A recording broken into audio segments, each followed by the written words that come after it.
Welcome to the Spe Salvi Institute Podcast. I'm Andrew Petiprin with Bobby Mixa. Bobby, how are you? Good, Andrew. Same old here in Krakow. Is it warming up at all? It is a little bit, but the temperature is going to drop around Easter. Well, not that far. I mean, next week. So it's going to be, I guess, on Good Friday, pretty penitential, perhaps for me. So Okay. All right. yeah, it's going Well, down. that's fitting. How's Texas?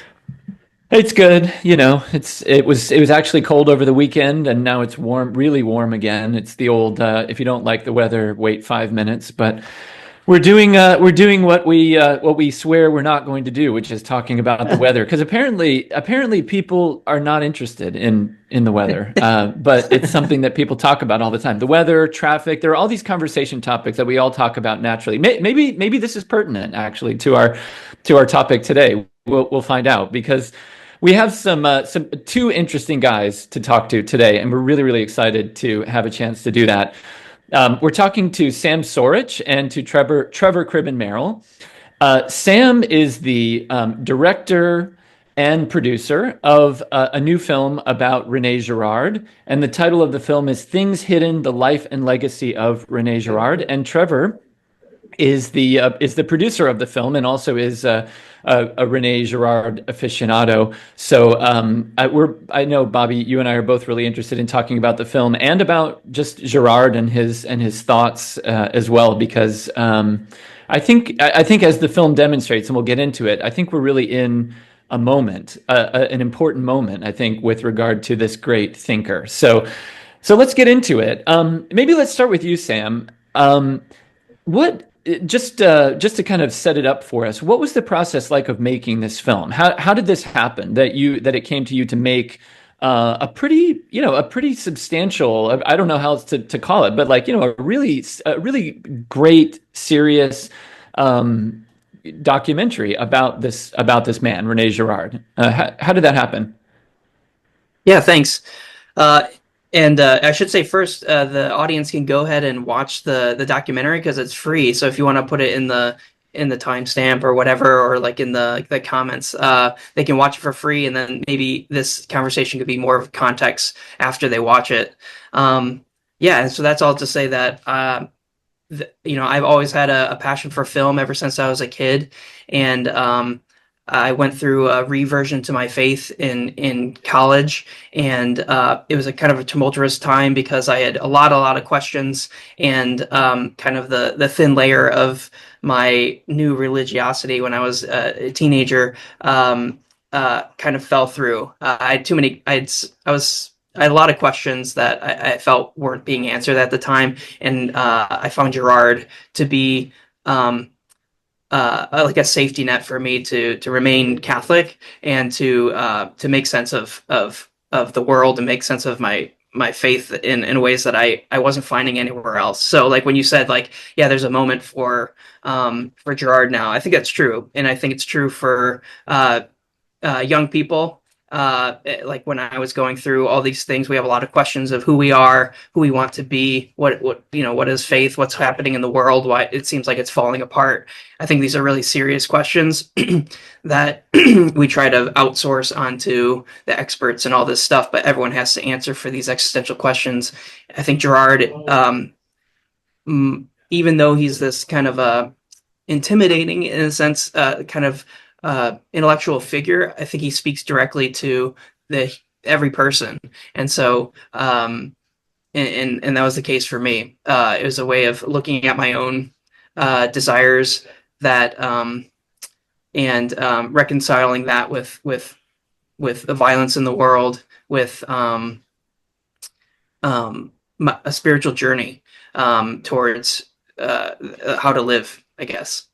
Yeah, reading Girard right after college was so important for me because it made sense of the world, but also helped me see a new dimension of what, the faith, I mean, what the Gospels, reveal.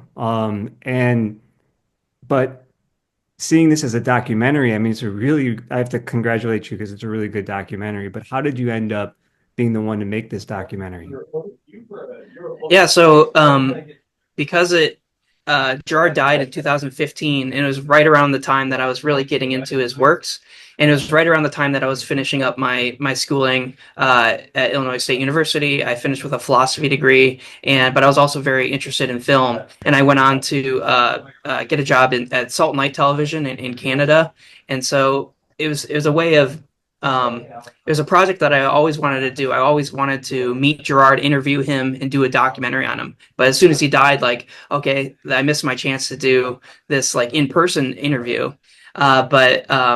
But when he died, like I saw all these obituaries writing about how great he is, but really there was nothing to watch. There wasn't a lot of content on him. So I think within the next 2 months, I reached out to Trevor, who's probably the first person that I saw. Like I knew that Trevor was part of Imitatio, who is a grant foundation for promoting Girard's work. So that was a natural connection to make. But it wasn't easy to start, so I just had to go out and do it. So I knew I was so passionate about the subject that I bought a Sprinter van, and I turned it into a mobile home, and me and my wife went cross country and just started cold calling people who were interested in Girard. And luckily, a lot of people were interested in the time. They wanted to talk about him because he had just passed, and so it was the right moment. And I just got really lucky, and the more people I interviewed, the more people wanted to get involved in that in a mimetic way. So it really worked in my favor.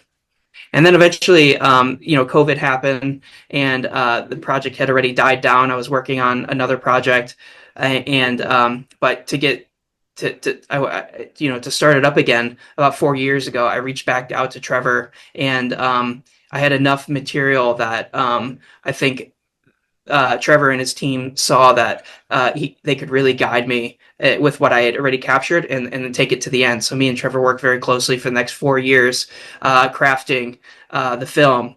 And it was in those 4 years, usually it was about like 2 years of like structuring the film, and then like another 2 years of like fine tuning it. So really, it was the first project that I really understood like how long a documentary takes. And so it was it was a long learning curve, but it taught me a lot about film, taught a lot about storytelling, rhythm, and stuff like that. So I got to learn the craft through this project as well. So again, another meaningful way that it's changed my life.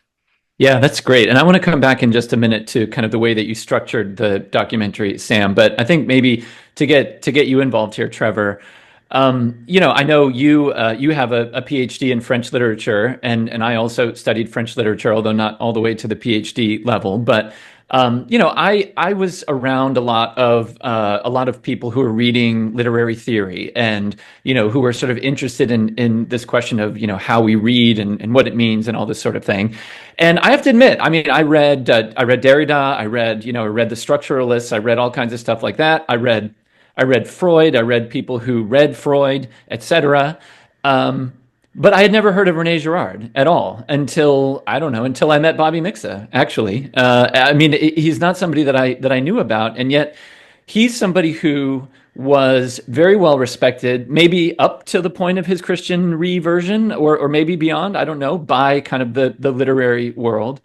So maybe we could learn a little bit about Girard from you in that way. You don't need to give us the whole story, because that's sort of what the documentary will do. But maybe just set that up for us, like just who he was kind of as a reader and as a teacher and in this world of kind of literary studies. Yeah, that's a really you made an important point there about Girard's strange absence in the world of French thought, on which he had a decisive impact, especially in the United States.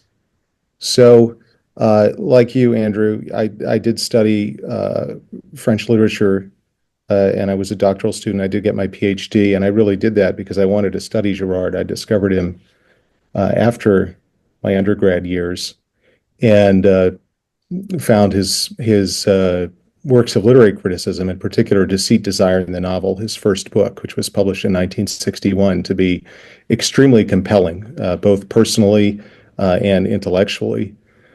And like all of you, I wanted to know more. So I ended up going to grad school to study with one of Girard's former students because he'd retired by that time. I started my graduate studies about 2003. And so, as an undergrad and then as a grad student, I encountered this landscape of French thought, and people like Derrida were still very prominent in the late 90s and into the early 2000s, but I think there was sort of a shift toward cultural studies in humanities departments generally about that time, and Foucault remained relevant.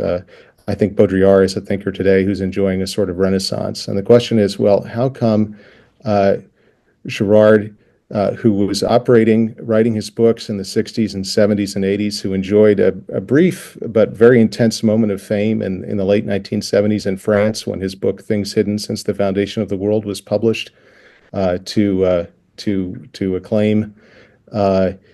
How come Girard wasn't mentioned in the same breath as these other thinkers? It's particularly surprising because he organized a landmark conference in 1966 at Johns Hopkins University, which really introduced Derrida to an American public and an American academic public. Derrida at the time was a very young man.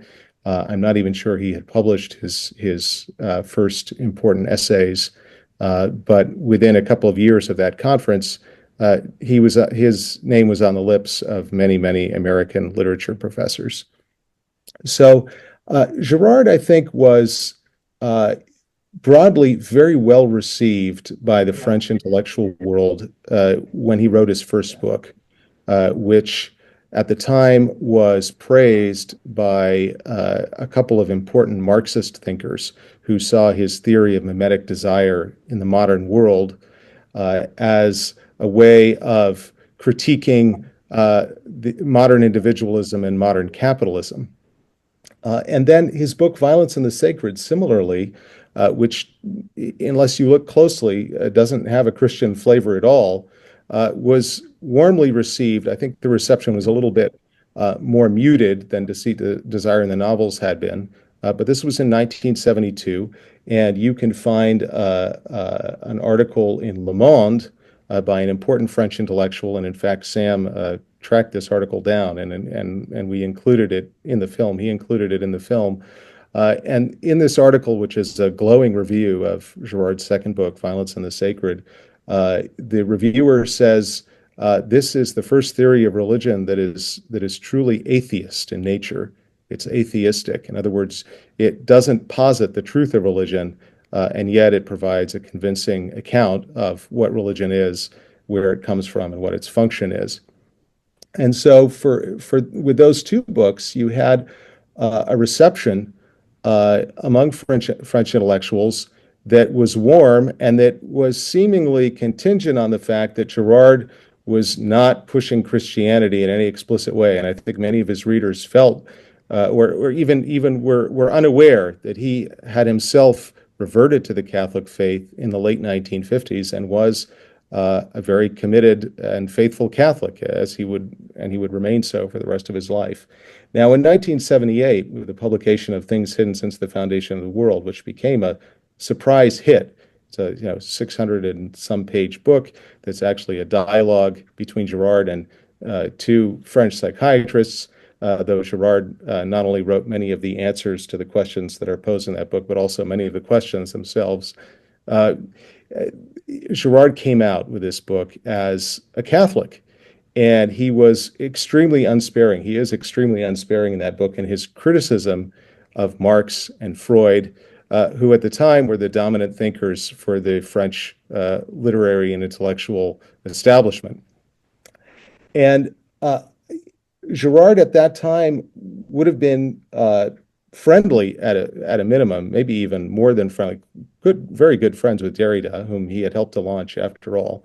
He had a dialogue with Foucault, and he was respected and read by many, many French intellectuals, by many American academics too. And he was a very prominent professor in the United States, to the point when the governor of New York State decided that he was going to make the SUNY Buffalo system into a rival of California's Berkeley and university system, Girard was one of the professors who was lured away from Johns Hopkins in order to create an all-star faculty at Buffalo.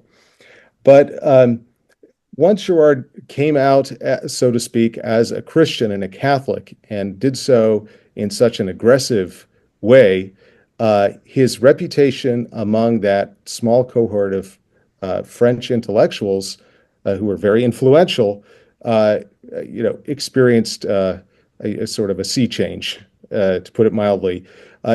At the same moment that he became much better known among a general public who was attuned to cultural programs on TV or radio where Girard performed brilliantly. And so as a result of that, in the United States, especially in the 80s and 90s, his reception occurred largely outside of the purview of academia. And he had a substantial audience, but that audience was composed largely, I would say, of theologians, Protestant pastors, Catholic priests, and independent scholars and researchers, and assorted oddballs such as us, who found his theories compelling. So I think maybe that's that turn to Christianity is really what explains his absence from the syllabi of French literature graduate programs.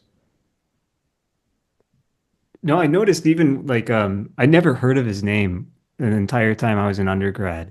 It wasn't until Bishop Barron introduced the works of Girard to me that I heard of him. And so, I mean, like Sam, like I think you were mentioning this too, like, and also his absence in Catholic theology departments.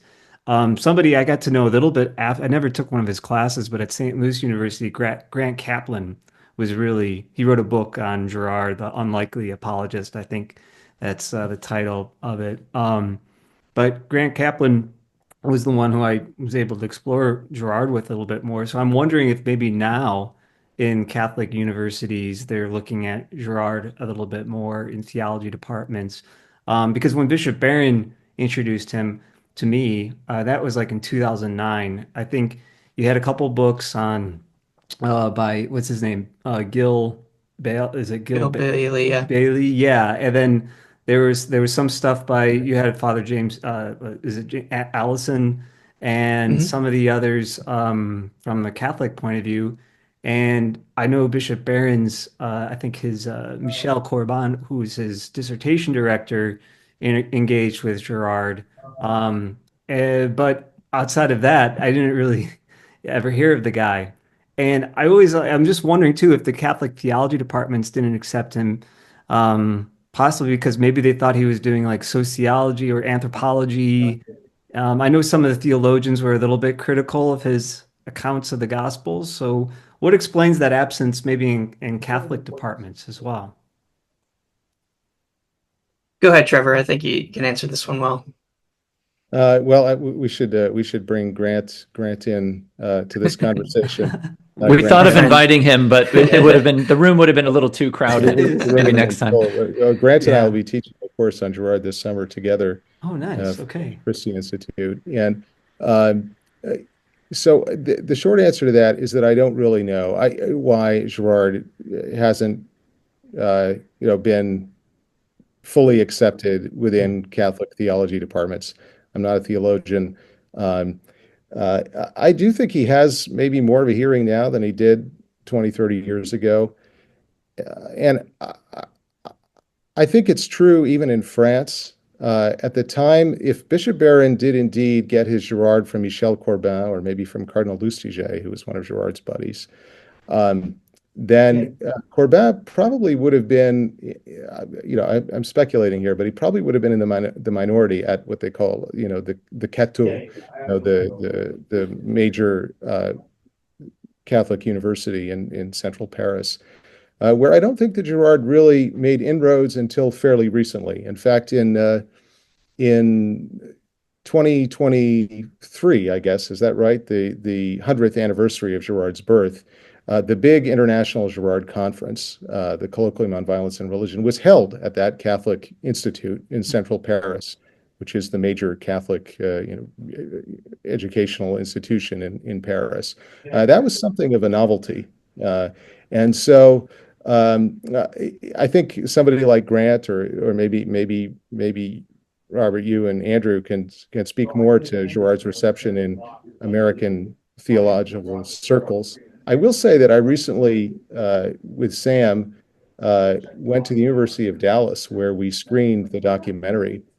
And I was delighted and surprised to learn that at the University of Dallas, which is a Catholic university, in 1994, Girard had been invited to give this McDermott lecture, which then, having recently been resurrected, Cynthia Haven gave. Sam and I were sort of her hype men, because we led off with a screening of the documentary. And on the faculty at University of Dallas, there are two of Girard's former graduate students. So they are out there. I mean, there's Grant, there are a number of people at Notre Dame, a number of people at Purdue, and then University of Dallas, and perhaps others that I just don't know about. And I think increasingly we'll see that scholars are engaging with his work. I think there's one episode too that I think Catholics are always weary of ideas sometimes, but there's one episode where I forget his name now. The preacher to the papal household. What's his name? Cantalamessa. Cantalamessa was interested in Girard and gave a talk gave a homily on the scapegoat, and Pope John Paul II invited Girard to the Vatican with a number of other scholars and stuff like that to learn more about it. I don't know anything came out of it, but the interest of John Paul II, I think, is a way to signal to Catholics, like, okay, there's some Catholic blessing on Girard. Interesting. Yeah, my impression is that John Paul II and René Girard probably met at least twice, though I'm not sure about that. When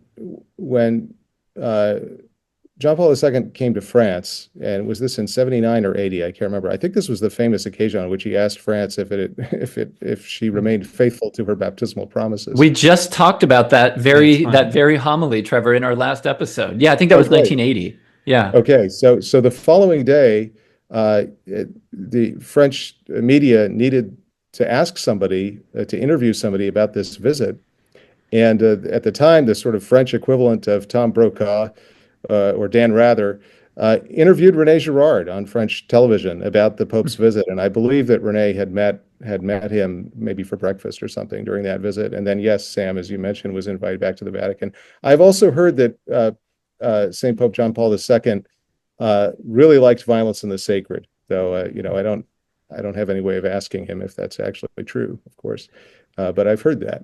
So. That makes a lot of sense to me. I think he would like that. Maybe kind of thinking about Girard in the media is a good transition to some stuff I want to get into with you, Sam, about the way that you present Girard, like the man and his ideas in your film. So for those who haven't seen it yet, and again, we want to highlight the fact that it's free on YouTube, and we want everybody to go and watch it. And it's a really wonderful film to watch. But we can get into it a little bit too here. And I just wanted to point out that, so you not only interview people who have a certain, like, either expertise in Girard or appreciation of him or knew him, but you also use a lot of footage of Girard himself talking. And maybe kind of the biggest piece of that is this interview he gave, I think, relatively late in his life, where he's wearing this red sweater. And I had seen bits of that before. But it's a really wonderful interview. So I'd love to just sort of know sort of how you structured your film around that. But then additionally, there's some great footage in your film of him doing precisely what Trevor alluded to before, kind of speaking to the media. And I think maybe my favorite part in the entire film is when he appears on I think it's Bernard Pivot's show. It's like this sort of this high-minded sort of French intellectual show that would have been typical fare in your French, your typical French house in the late 70s or whatever. Just let's watch these sort of giant intellectuals debate each other on one of our few channels that we have, right?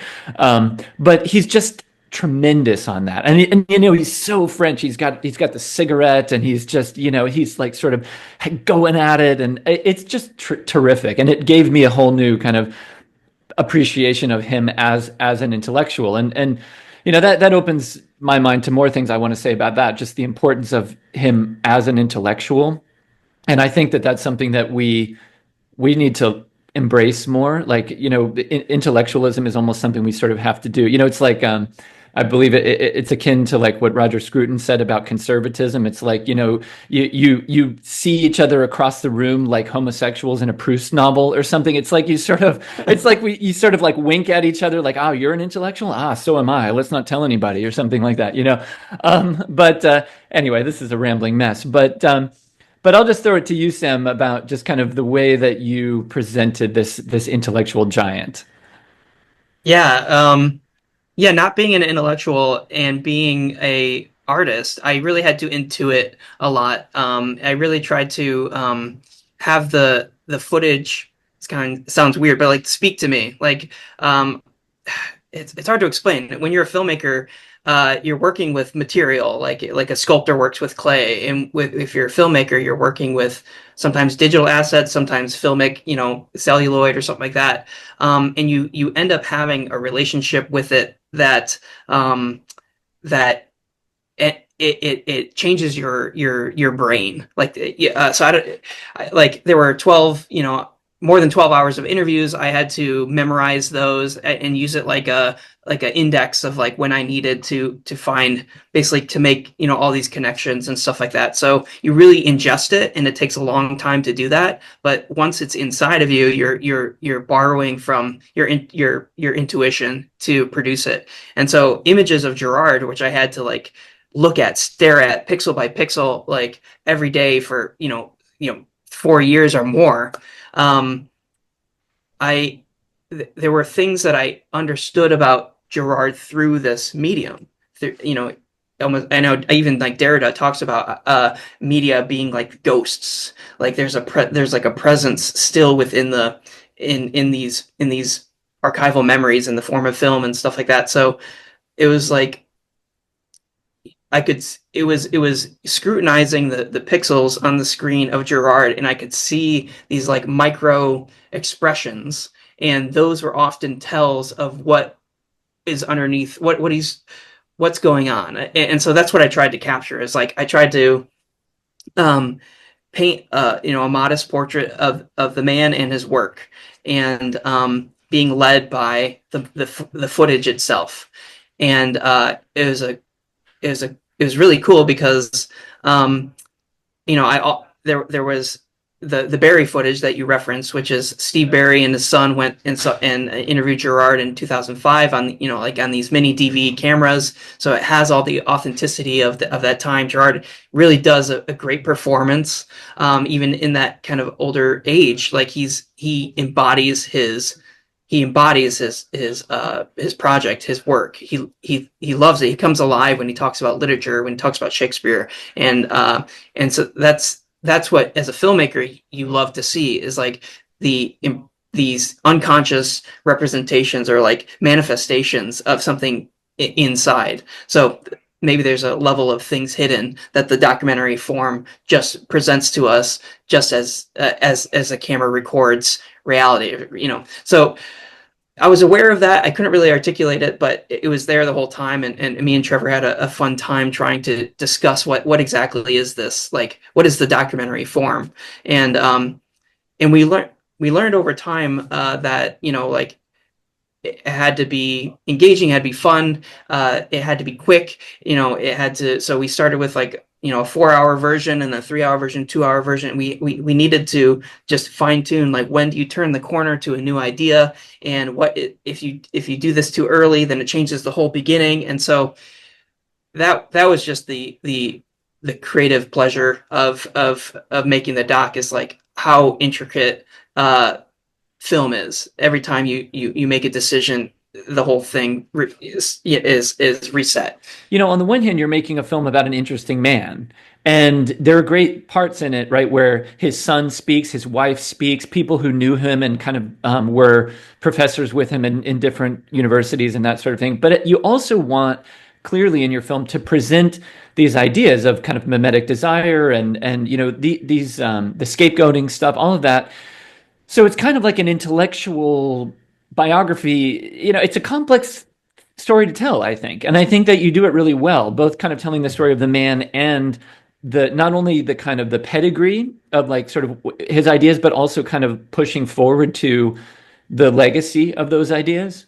Yeah, I think partly it had this natural shape to it, or at least we discovered the shape of it because I think in Girard's conversion, like there was this moment where it all came to him at once, and he tried to tease that out the rest of his life. So there's already this narrative structure to it, like that there's an event, or like we tried to think about it in terms of like a hero's journey, like what happens when this initiating event happens and you're changed by it, but you still have to answer this call and go on this journey. So there were beats in the film that were cinematic, and as long as we kind of stuck to that and stuck to just storytelling basics, we knew that we had a film.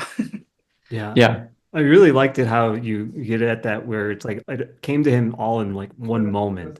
And there was I think it's Peter Thiel who says that some people, or maybe even like Peter himself, thought that it was kind of a little Gnostic, but it's so simple. Like the what Girard is saying is so simple that it seems almost like it's just too simple to explain the whole of reality, but yet you did such a good job in the documentary of showing how it actually does encompass so many things. Andrew and I, we've said this over the years that, sometimes critiquing Girard, where it's like, it's just too simple. But yet I loved it, when everybody tries to come and explain everything, and then he says, oh, everybody comes to me with them being the scapegoat, but it's really about, you scapegoating others, you being like St. Peter, in his shoes in that moment. You never hear those stories. But I mean, could you maybe say a little bit something about the simplicity of his theory? But yet its ability to encompass so many things. Maybe that's a good one for you, Trevor. Sure. Yeah. Well, I mean, I was just thinking about one of the characters, one of the interviewees in the documentary, the great French intellectual Jean-Pierre Dupuy, who is still a professor at Stanford and who also taught in France at the leading engineering school there. And he and Girard were colleagues at Stanford. They organized conferences together and so forth. But Jean-Pierre also has a sort of autonomous, non-Girardian intellectual career as well. And a part of that involves dealing with the interface between philosophy and science and mathematics, because Jean-Pierre has a background in those subjects.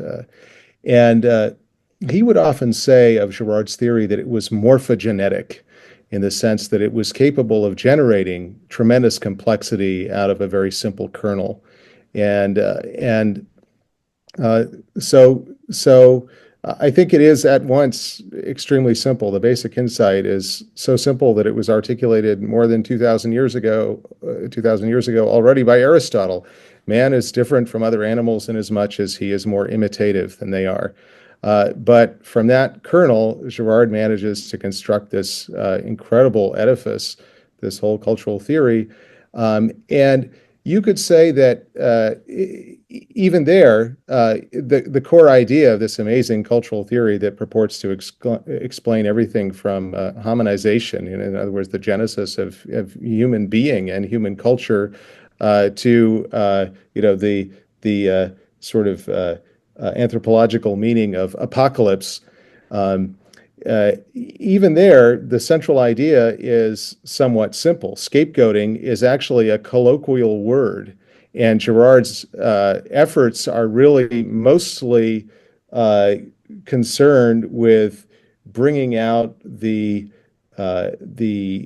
historical singularity of our use of that word to scapegoat, and explicating the debt that we owe to the biblical and especially the Christian tradition when we deploy it to mean that somebody is being unjustly blamed and being made to take the blame for the group's collective suspicions and ills and so forth. And so there's always in Girard this interplay between these really high degree of difficulty insights, like his notion of the double transference, which comes out of this originary act of collective violence, and which explains how the pagan gods can be regarded both as malefactors and benefactors. I mean, some of this stuff is even the idea of scapegoating as having being the genetic force behind mythical narratives. I think some of these ideas are very subtle and sophisticated, but the reason that his work resonates, I think, is that it also has this simple core, and that we can all understand ourselves to be caught up in various kinds of imitation, either salutary or decidedly not. And that we've all probably experienced scapegoating in one form or another, either as observers or participants. So yeah, I love Jean-Pierre's idea that this is a morphogenetic theory. Yeah, and and maybe this touches on this question that maybe both of you, or you too, Bobby, have opinions about, in terms of like about, I guess, for lack of a better way to put it, like the kind of the different ways different Girardians kind of present themselves and the work of Girard. Like and this comes up in the film a little bit, right? There are people, maybe most Girardians, who believe like the gospel is essential to understanding what Girard is talking about. That ultimately that the God man who becomes the scapegoat and defeats death itself is like sort of the only way out of this kind of intractable system of scapegoating. But then there are some who say, I really wish that the Jesus stuff wasn't involved in this, because this is a really interesting way to just think about human beings and all of that, So I don't know, maybe I'll throw it to you first, Sam, and say, the different people that you interview and that you feature and that you sort of stitch together, they have different views on this, don't they? I mean, there isn't sort of one viewpoint about Girard and the meaning of his work represented in the film, I guess. Yeah, I think it's hard to take Jesus out of the equation, even for the people who ultimately reject like some type of like belief statement about Christianity. They end up seeing Jesus differently. Like they can see through Girard's reading of Jesus something more important than the normal narrative, or even in the secular narrative, that he's just like a wise person. It used, like, in a way, so like, I think a lot of people just, if you don't think Jesus is God, then you can at least see him as an exemplar figure, loving your enemies and everything. And but you can still take him or leave him, because there's other models of virtue and stuff like that you can strive for. And I think what Girard's work does it makes Jesus to that critique, or to that person who is asking the question, is he God? I think Girard shows that it's hard to take Jesus out of the equation. It's hard to just, there's something revelatory about his presence, about his power.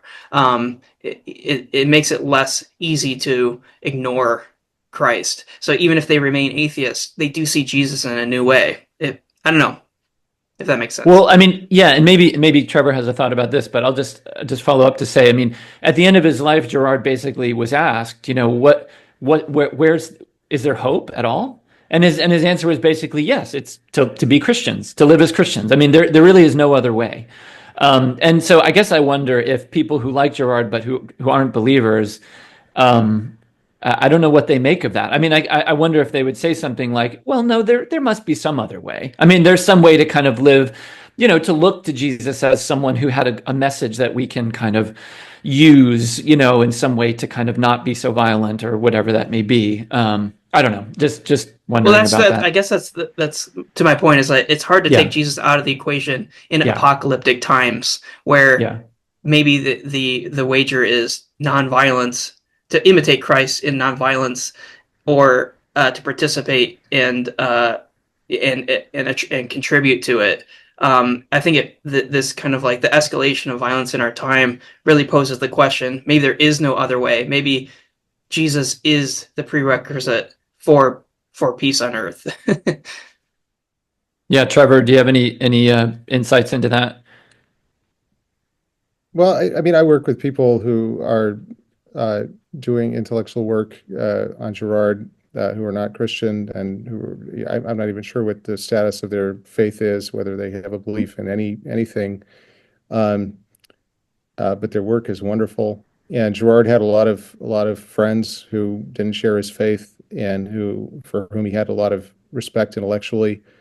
Somebody who's not in the film, but I think has been a very important interlocutor for Girard, and then somebody who has developed his thought uh, within an academic context in both anthropology and archaeology is Mark Anspach, who's a social theorist living in Italy. And I don't want to make statements about his belief or non-belief. We don't. It's not something that really comes up. But certainly, his books are concerned purely with the anthropological and, so you might say, secular insights that can be teased out of Girard's thought. And he's deployed those, I think, very, very effectively to come up with some brilliant insights into things like gift exchange.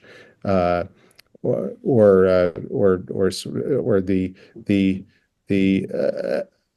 the enigmas surrounding ancient archaeological sites like Çatalhöyük in I guess modern day Turkey.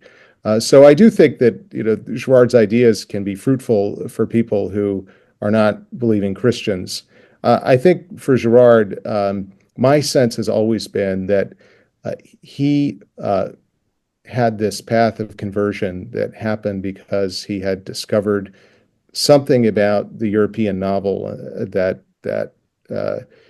was structurally Christian, even when it wasn't explicitly and confessionally Christian, and that as he reflected deeply on these patterns of desire and on his own implication in them, he was himself converted and reverted, and then this grew into a much bigger anthropological and apologetical project.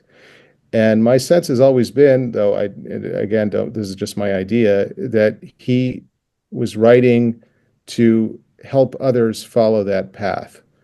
And so he aimed his writing at people who were not necessarily already believers, and he wanted to make arguments that would be compelling and persuasive for them. So I agree with Sam. It's hard to take Christ out of the equation of his theory, but Girard wanted to make sure that he could speak to people for whom that wasn't a foregone conclusion, so that he could lead them in that direction. And I know, both Sam and I were touched by those ideas. I think, so I'll let Sam speak for himself there, but precisely in that way. It certainly was very instrumental. Discovering Girard was very instrumental in bringing me to the Catholic Church. Mm. Do you think at all too, because you mentioned, his study of the European novel as really illuminating what eventually became his theory and his particular way of reading. But do you think that have other, I mean, I'm thinking, in the context of Europe, and you hear so many times about Europe as kind of fostering a particular kind of individualism that may be very different than some other cultures that really put a premium on the community. Has Girard, I mean, has anybody like critiqued him as maybe being a little bit too European in his insights and maybe seeing all of humanity kind of through maybe something where you have a culture that does put like a premium on the individual, competing with the other and violence and perhaps maybe in cultures like coming out of China and some other Asian cultures that may not be as much the case. Yeah, that's a good question, but I don't really know. I haven't read critiques of Girard coming out of China or Japan, though there are Okay. people in both of those countries who have written about him, particularly in Japan. I think he had a pretty serious interlocutor there. Um, I do think that with respect to Europe versus America, there has always been the sense in in France that Girard was more popular and better received in America than he was in Hmm. France, and then in America that he was more of a French thinker who had enjoyed a bigger reception there. And so he's sort of like the sort of a hot potato that these two countries toss back and forth to each other. I do think there's something very European about him, but because he spent most of his life and career in the United States, he came here in 1947, and so, Sam tells that story in the film. We tell the story in the film, and he remained here. I mean, even though he was tremendously involved in French intellectual matters, uh, he really was an American academic. And so he's a little bit hard to pin down in that sense culturally. And maybe ultimately you just have to look at him as a Catholic intellectual. Hmm. Though, I do think that his interest in the European novel, and in the particular novels, especially the French ones that he focused on, did have a long-term impact on the rest of his theory in the sense that, when you're setting out on a long voyage, if you change your navigational headings by a very, very small amount, where you end up can actually be quite far from where you would have ended up had you not made that micro sort of navigational change. And Girard focuses in his first book on the French novelists Stendhal, Flaubert, and Proust, so novelists of the 19th and early 20th century. And there's something about the French novel, and I could go on about this for a long time, and so, but I'll try not to. There's something about the French novel that is deeply indebted to that uh, crypto-Protestant strain of Catholicism in France called Jansenism, which was very suspicious of the world and recommended a withdrawal from the world to avoid corruption by it. And you'll see dimensions of Jansenist thought inflecting some of the great masterpieces of 17th century French literature, such as Racine's Tragedies or even Pascal's Provincial Letters.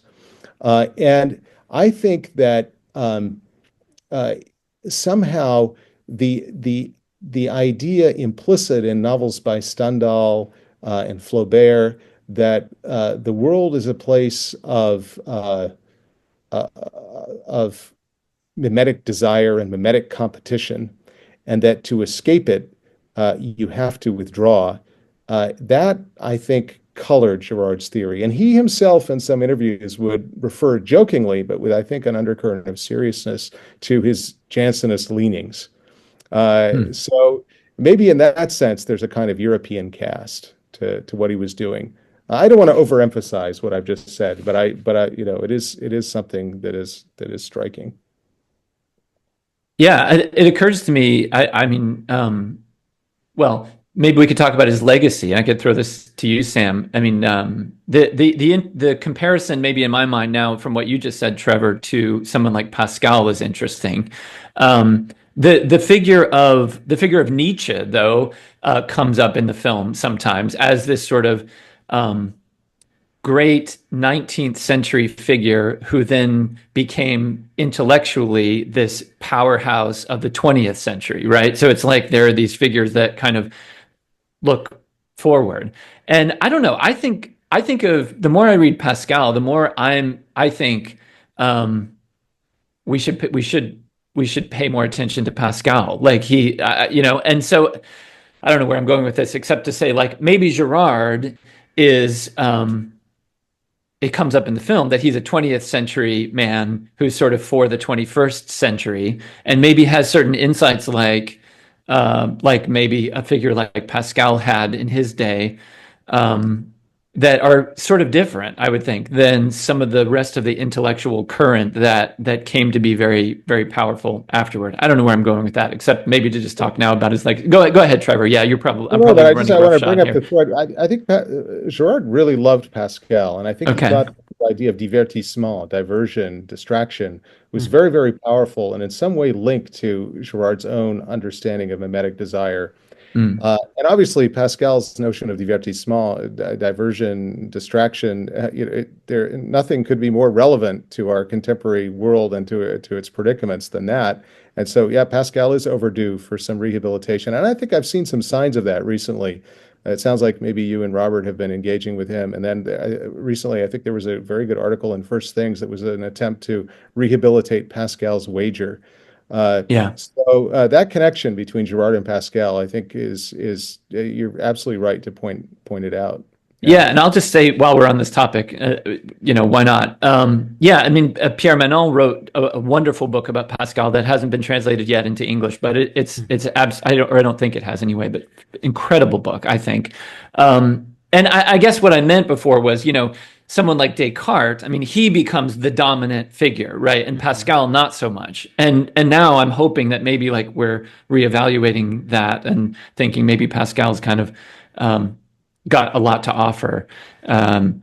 Yeah, so maybe he's having a moment, but maybe Girard is having a moment too. And maybe, yeah, I mean, I'm happy to hear that, Trevor, that like Girard appreciated Pascal. So I don't know, Sam, coming back to you, in your conversations with the people that you interviewed for the film and just, thinking about how you're presenting him to the world, is that kind of part of the hope that he can become a figure whose thinking can maybe become more and more, I don't know, can maybe kind of undo some ideas or kind of overshadow or overtake, maybe some other predominant ways of thinking that have landed us in some of the predicaments that we're in here in the early 21st century? Yeah, I mean, it's a really interesting thought. I mean, there's at the end of Things Hidden, Girard says that either his ideas will become common sense or they'll be, seen as not relevant at all. And I think we're seeing, the former, where these ideas are just becoming more common sense given our connectivity through social media, how we're basically programmed to give attention to things, desire things, like share things in this contagious way. Hopefully, social media doesn't continue to have such like so much foreground in our attention going forward with technology. But who knows? I mean, there'll probably always be forms of ways in which society is controlled in these ways. But yeah, I think having the tools, having Girard, again, Girard's picking up on a phenomena that's available for everyone, every culture. Since the beginning of time, you can see glimpses of thinkers noticing this mimetic activity happening among humans. So but it does take this long kind of history to arrive at Girard for him to put the pieces together and stuff like that. But if it wasn't him, maybe it was someone else, and I think he talks about that too. He wants to downplay his place as a thinker, and I think us as Girardians, we want to say, no, it was you, like you did it, and you. But I think he was humble to say, like, this is omnipresent, and we can all think about it together. So I think the legacy will be this thinking together on the importance of Christianity, on the ways in which desire is still affecting us. Like even this Lent, like I'm reading Theater of Envy. I'm reading Resurrection of the Underground. These are two books that I haven't read of Girard, and they're blowing my mind. Like I'm really, like right now I'm really caught up in this. Like I have a friend recently who's doing really well in film, and I'm up late thinking about how I'm comparing myself to him, and even after 10 years of studying Girard, I'm just as much caught up in this web, and it's like grating my soul. So I'm like, how can you engage the insights of Girard with the spiritual work. And I don't think Girard really gives you the spiritual work, but of course the Christian tradition can give you confession. Like we can start confessing our envy and or I can start doing that and growing in this way of detaching myself from these illusions. And for me, the biggest thing that Girard has helped me with is is sorry, like a sense of self-worth. If we can, basically our vanity projects onto the model. And it, as long as we hold that model in great prestige, it will rebound onto us as self-hate. And for years I've dealt with that. And I I think of like Girard is a way of seeing. And either we see through the light of Christ, or we see through the light of the world or of Satan, of Lucifer, who's also mimicking Christ's light. And it's this projection out onto the world and this rebound that the devil really wants to make you feel to hate yourself. But I've been meditating. Sorry. I've been meditating on the blind man, and in the gospel where he says, Jesus, son of David, have mercy on me. And that's it. It's a recognition of your own blindness and the call in your blindness to experience your blindness, to stop seeing through the eyes of others, stop seeing your own worth through how you compare yourself to other people. So being blind and hoping, waiting for Christ to rub mud on you. I don't even know what that means, but I'm waiting for that experience. And so it touches me. It touches me very deeply that there is a transformation, that can come through this way of kind of strong attention on what desire is. Yeah, I think that's very beautiful, Sam, what you just said there. And I think it also, I think it speaks both to, I think similar reflections about Girard.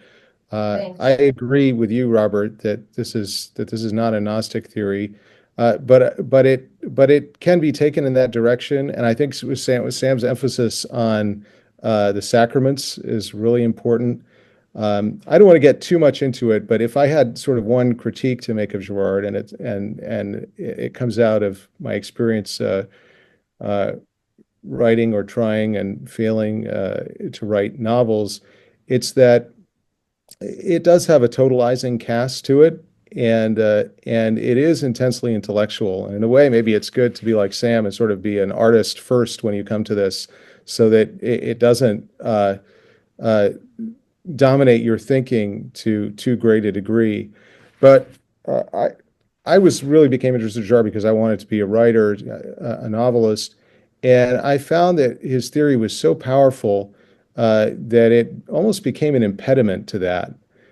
His understanding of art and of literature in particular emphasizes the revelation of anthropological structures rather than moral formation. And I think if you buy into his vision of what the purpose of art is, and I think that there's a lot to it, you end up having to concede that his theory can do that job better than a work of art can, because its conceptual clarity actually brings out these latent anthropological structures in a more spectacular way, even than the valid and beautiful and powerful, but still inchoate insights of the novelists or playwrights like Shakespeare that he was studying.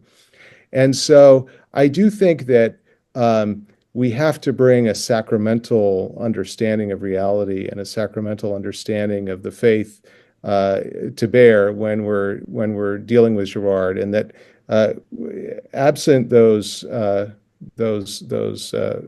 focus, Girard can become a stumbling block for some people.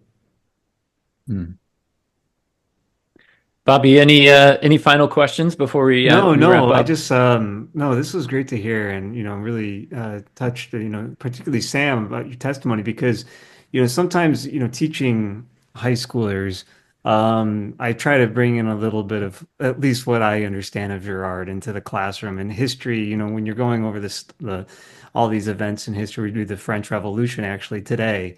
You see a lot of these things going, how Girard's theory actually kind of applies. Now, I want to be really careful to make sure I'm, not reducing these historical events to so it fits his theory. But you see the students, they get really engaged, when this because they see it in themselves.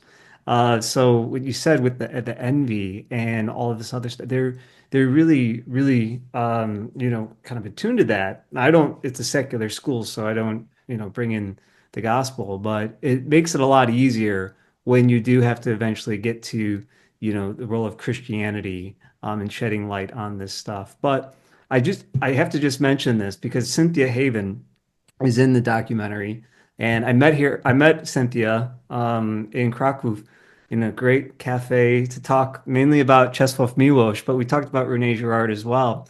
And the street that I teach on, Smolensk Street, it's for anybody interested, it's probably one of the most progressive streets in Krakow.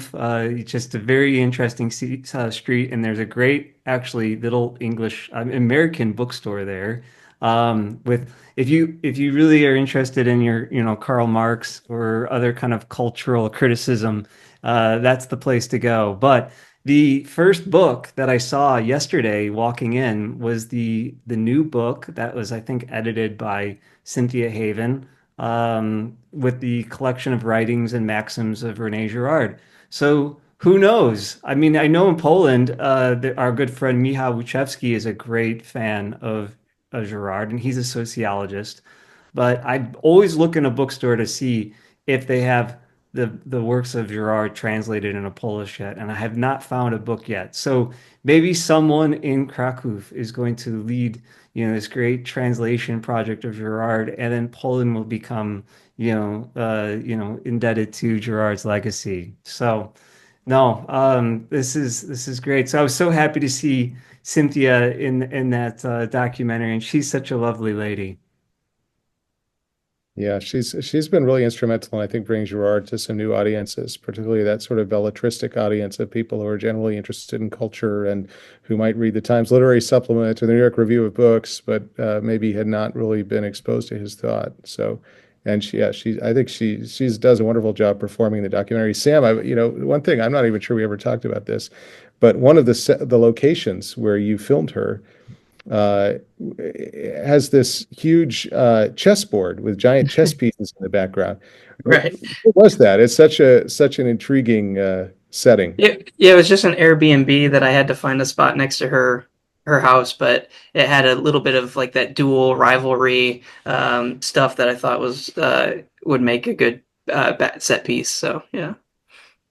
Yeah, we should just comment very, very quickly before we sign off that it's a very beautiful documentary. The places that you chose to film, that including that spot with the chess pieces, it seemed like maybe it's because a lot of it was shot in California. I don't know, which is just sort of inherently beautiful wherever you go. But I really appreciate. I liked that the people you're talking to are not sitting in inhumane. That's one of my favorite words. I use it too much, but anyway, in these inhumane kind of environments, it seemed fitting.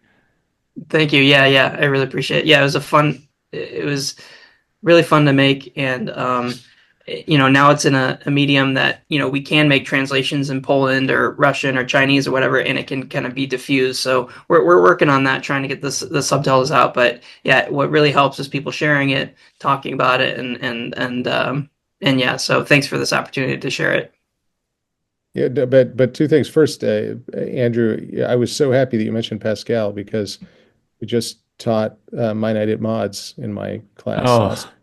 And so we talked. I'm at an engineering school, and so the kids all know math, and so we actually zoomed in on the math textbook that the main character in that film is reading, and math PhD student in my class, and so he actually did the whole thing on mathematical hope, which is the beautiful.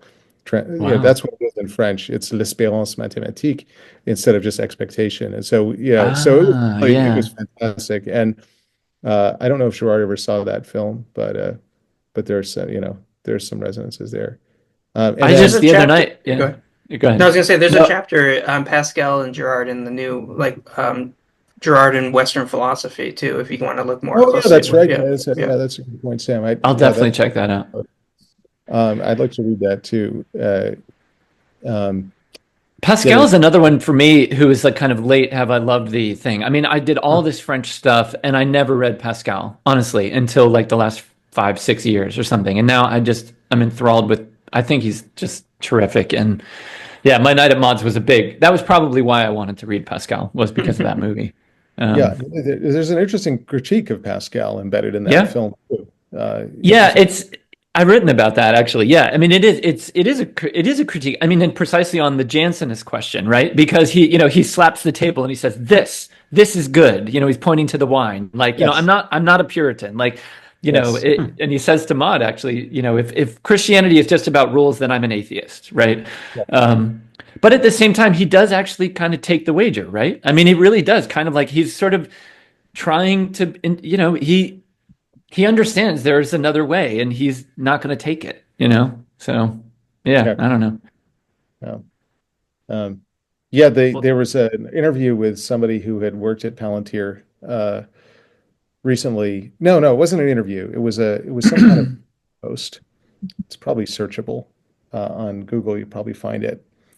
And so he was talking about his interview at Palantir in maybe, I don't know, maybe the 2010s. I can't remember when Palantir was founded or exactly, but and he said, well, it was a strange interview because they asked me a lot of questions about philosophy.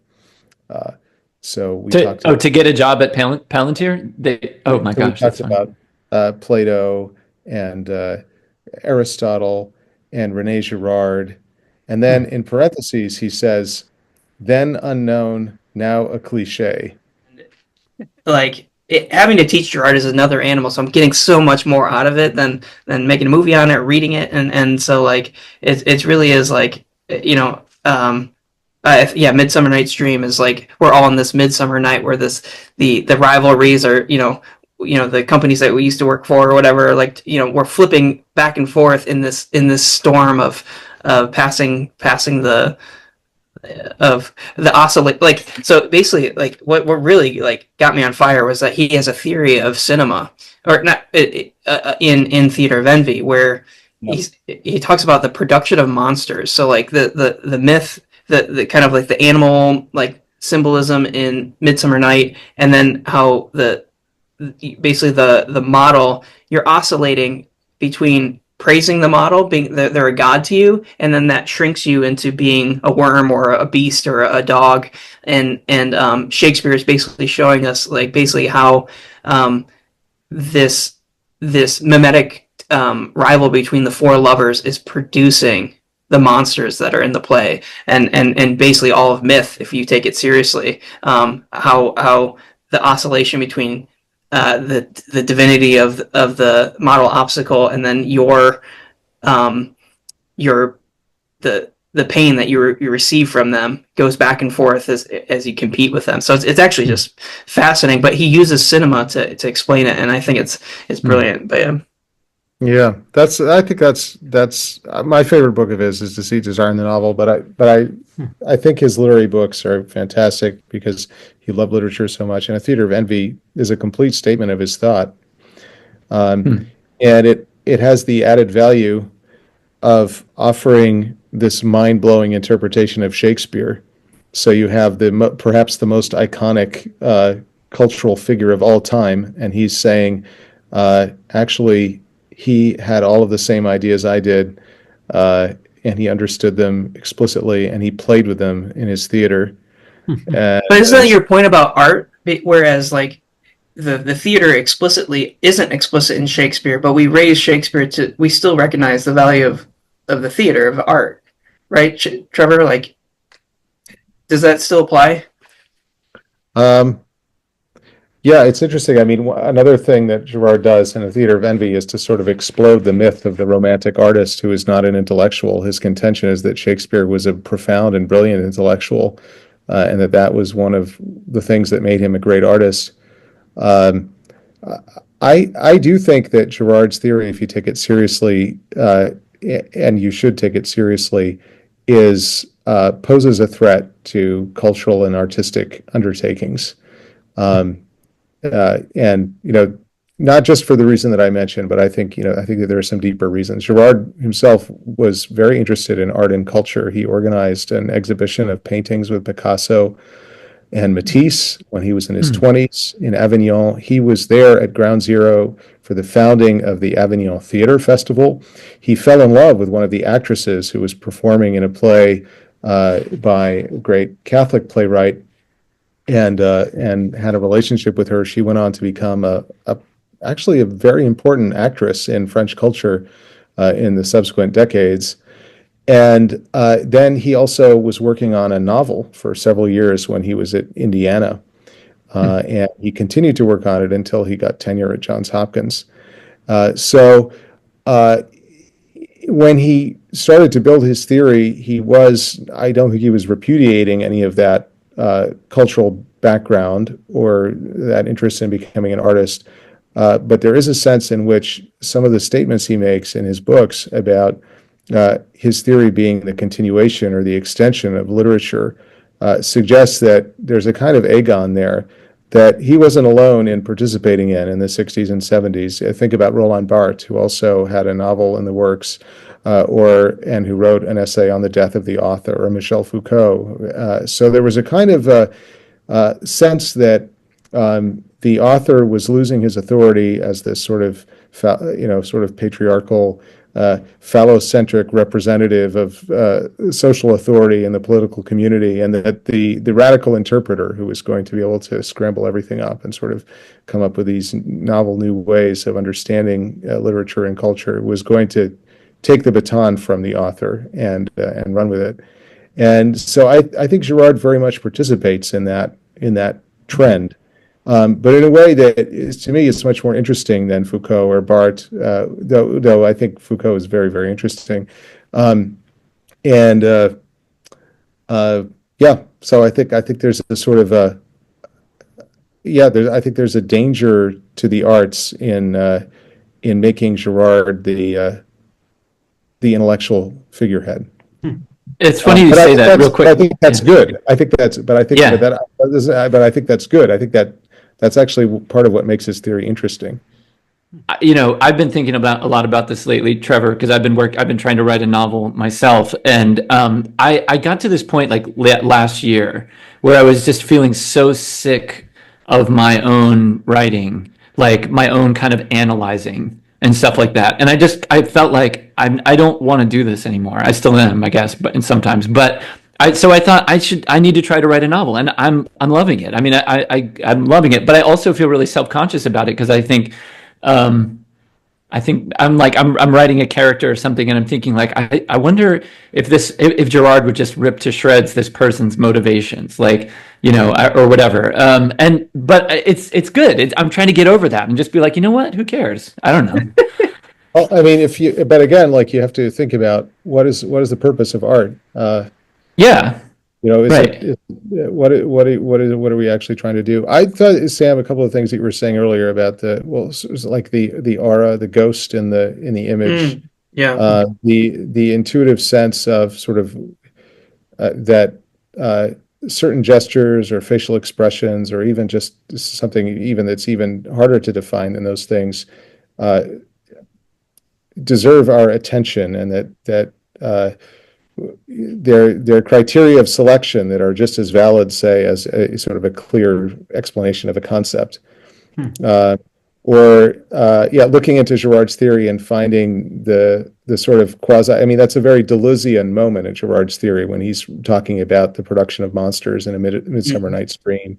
There are insights into Girard, I think, that artists bring that are valuable, and there's sort of ways of thinking about his work, and so I would never want to discourage the dialogue to the contrary. I do think Girard was a cinephile in a strange way. I don't know if you've read his article on Mel Gibson's Passion of the Christ. No, Oh, no, no, I that's in haven't. Cynthia. Isn't that in Cynthia's book? Okay. I've got I to- highly recommend it. I highly recommend it. Yeah. And it's an apology for cinema. It defends cinema against what he calls the snobbery of our times, that Okay, wow. sees literature as the be all and end all of art. And you'll find references to Fellini and Bergman sprinkled throughout some of his essays, probably some other directors too. So there's a cinematic reading of Girard. One of his disciples, Andrew McKenna, whom maybe you know, would write about Girard and Fellini in a way that I thought was pretty persuasive. Yeah, absolutely. Well, again, the film is called Things Hidden, The Life and Legacy of René Girard, directed by Sam Sorich and also produced by Sam Sorich and produced by Trevor Cribben Merrill. Guys, thank you so much for taking the time to join us today. Thank you. Thanks very much. Delighted to be here. All right, and to everybody out there listening and watching, please share this with others. Definitely please check out the Girard film and check out our website, SpeSalviInstitute.com. We've got lots more great guests lined up to talk to and more great work to present to you. So until next time, God bless and live in hope.